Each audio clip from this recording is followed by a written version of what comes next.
ये है दिल्ली दर्पण। नमस्कार, मैं नैन्सी कुमारी, आप देख रहे हैं दिल्ली दर्पण टीवी। अशोक विहार और शालीमार बाग वार्ड निगम चुनाव को मुख्यमंत्री रेखा गुप्ता बड़ी ही गंभीरता से ले रही हैं और इसी दौरान उन्होंने वैश्य समाज सम्मेलन कर पूरा माहौल बीजेपी के पक्ष में कर दिया है। आइए देखते हैं ये रिपोर्ट।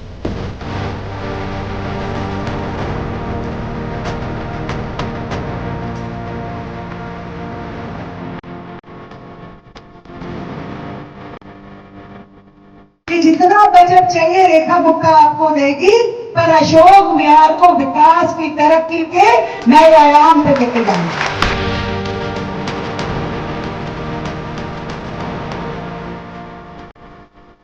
अब आपके हाथ में ये सारी बहनों का सम्मान और स्वाभिमान आपके हाथों में है।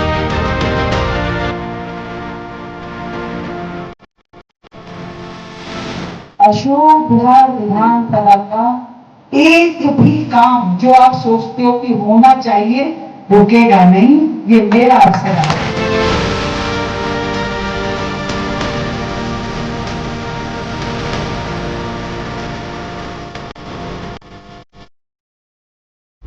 दिल्ली नगर निगम उपचुनाव में बम्पर जीत के लिए मुख्यमंत्री रेखा गुप्ता ने पूरी ताकत झोंक दी है। शुक्रवार को रेखा गुप्ता ने अशोक विहार में वैश्य समाज सम्मेलन आयोजित कर बीजेपी प्रत्याशी वीणा असीजा को विजयी बनाने की अपील की। कहने को तो ये वैश्य सम्मेलन था, लेकिन सीएम रेखा गुप्ता के निशाने पर हर वर्ग रहा। उन्होंने एक तरफ पंजाबी और वैश्य समाज को एक बताया, वहीं महिलाओं को भी साधने की कोशिश की। सीएम रेखा गुप्ता ने कहा कि पीएम मोदी ने सिर्फ वैश्य समाज को मुख्यमंत्री की कुर्सी पर नहीं बैठाया, बल्कि देश की आधी आबादी यानी महिलाओं को भी सम्मान दिया है। सांसद प्रवीण खंडेलवाल की मौजूदगी में रेखा गुप्ता ने कहा, मुख्यमंत्री महिला, विधायक महिला और अब निगम पार्षद भी महिला बनने जा रही है। उन्होंने कहा कि जो ताकत मुझे और पूनम भारद्वाज को दी गई है, वही ताकत वीणा असीजा को भी विजयी बना कर दें। एक ताकत तो दी आपने पूनम को एमएलए बना के, ताकि एक मजबूत हाथ इस विधानसभा में विधायक के नाते मुझे मिल पाए, और एक ताकत देनी है वीणा को निगम पार्षद बना।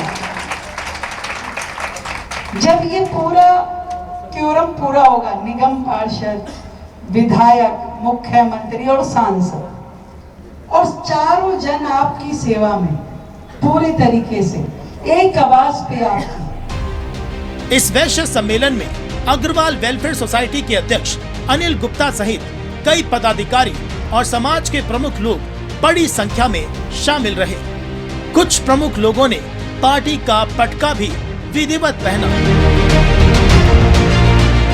सोसाइटी के पदाधिकारियों के साथ साथ वैश्य समाज की महिलाओं ने भी मुख्यमंत्री का गर्मजोशी के साथ स्वागत किया।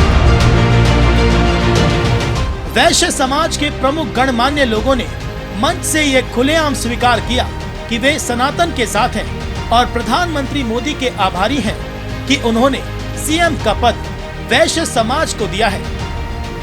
दिल्ली का विकास, अशोक विहार का विकास, उसमें कोई कमी नहीं है, वो होगी।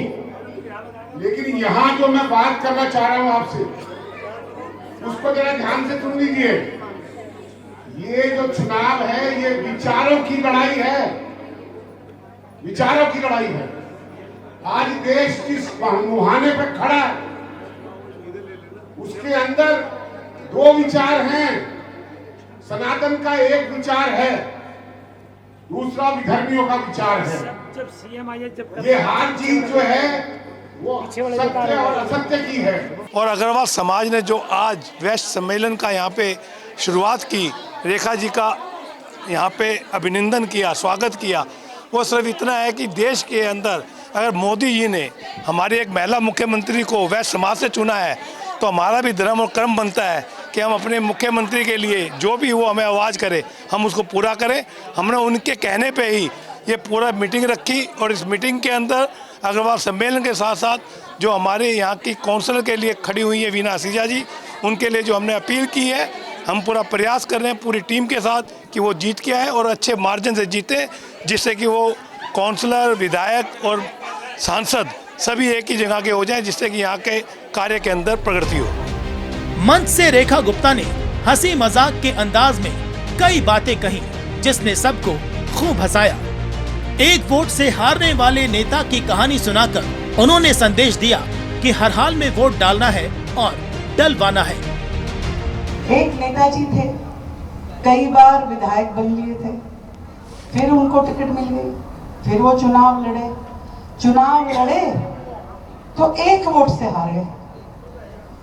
बड़े दुखी घर आके बैठे तो पत्नी तभी कहीं से आई, सामने खड़ी हुई, कह रहे क्या हुआ जी, बड़े उदास दिख रहे हो। कह रहे हाँ दिख रहा हूँ, चुनाव हार गया मैं।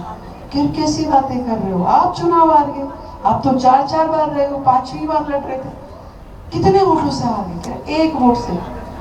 तो कह रहे उस दिन ना मैं वोट डालने नहीं जा पाती।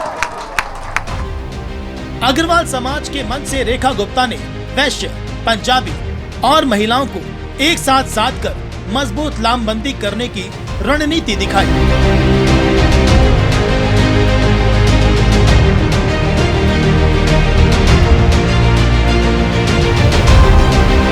आज का यह वह मंच रहा जहां पर दिग्गज नेता ही नहीं बल्कि खुद मुख्यमंत्री रेखा गुप्ता भी मौजूद थी, जहां उन्होंने लोगों को संबोधित किया और कहा कि ऐसा कोई भी घर नहीं होना चाहिए जो भारतीय जनता पार्टी को वोट ना दे। अब देखना यह है कि उनका हर एक इस तरीके के कार्यक्रम में जाना और रैलियां करना कितना फायदेमंद रहने वाला है। इस पर अपनी राय कमेंट बॉक्स में जरूर बताएं और ऐसी और खबरों के लिए देखते रहिए दिल्ली दर्पण टीवी। लेटेस्ट खबरों के लिए सब्सक्राइब करें हमारा YouTube चैनल या फिर लॉग ऑन करें www.delhidarpantv.com। खबरों की कवरेज और विज्ञापनों के लिए संपर्क करें।